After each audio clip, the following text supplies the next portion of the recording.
অশ্রুসিক্ত চোখে বাংলার তাম্মি ইকবালের জন্য প্রার্থনা, প্রার্থনা আমাদের অধিনায়কের জন্য। সুস্থ হও আমাদের নায়ক, শত আনন্দের জন্ম দেয়া দেবদূত। বন্ধু, সাকিবের জন্মদিনে আলোচনায় তামিম, কিন্তু এমন আলোচনায় যেন আর না থাকতে হয় টাইগার কোন ক্রিকেটারকে। অথচ নিয়ম মেনে চলছিল সবই। ডিপিএল এ শাহিনপুকুরের সঙ্গে ম্যাচের টসও করেছেন, তবে হঠাৎ করে অস্বস্তি, তাই তো নামেননি ফিল্ডিং এ।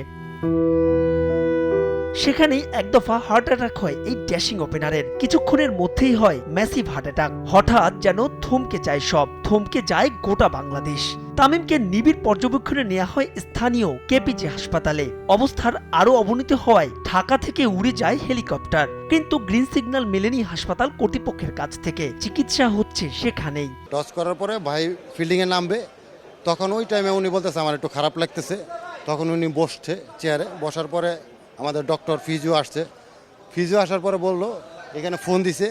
ফোন দেওয়ার পরে ডাক্তার আসছে। পরে উনি বলতেছে আমার চাপা ব্যথা করতেছে। পরে আমরা রিস্ক না নিয়ে হসপিটালে নিয়ে আসছি ওনার গাড়ি দিয়ে।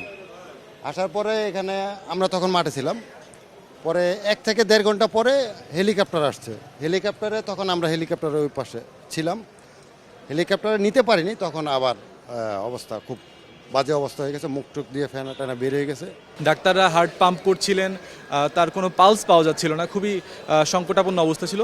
সেই অবস্থান থেকে এখানে আবার আনা হয় এবং এমার্জেন্সি যেই বিভাগটা আছে সেখানে লাইফ সাপোর্টের মতো যত রকম সরঞ্জাম আছে সব কিছু দিয়ে তাকে তার পালসটা ফিরিয়ে আনার চেষ্টা করা হয় এবং ফরচুনেটলি সেটা সম্ভব হয়েছে শেষ পর্যন্ত। কেপিজে হাসপাতালে এনজিওগ্রাম করা হয় তামিমের। ঢাকা থেকে ছুটে আসে তার পরিবার, আসে বিশেষজ্ঞ চিকিৎসকও। যেখানে একটি হার্টে শতভাগ ব্লক পাওয়া যায়, দ্রুতই বসানো হয় রিং। মিরপুরে বেলা 12টার সময় বসার কথা ছিল বিসিবির বর্তমান কার্যনির্বাহী পর্ষদের 19তম সভা, কিন্তু কিংবদন্তির এমন দিনে ওসব থোড়াই কেয়ার। বাতিল করা হয় বোর্ড সভা। সব পরিচালকরা ছুটে যান কেপিজে হাসপাতালে। ছিলেন বোর্ড সভাপতি ফারুক আহমেদও।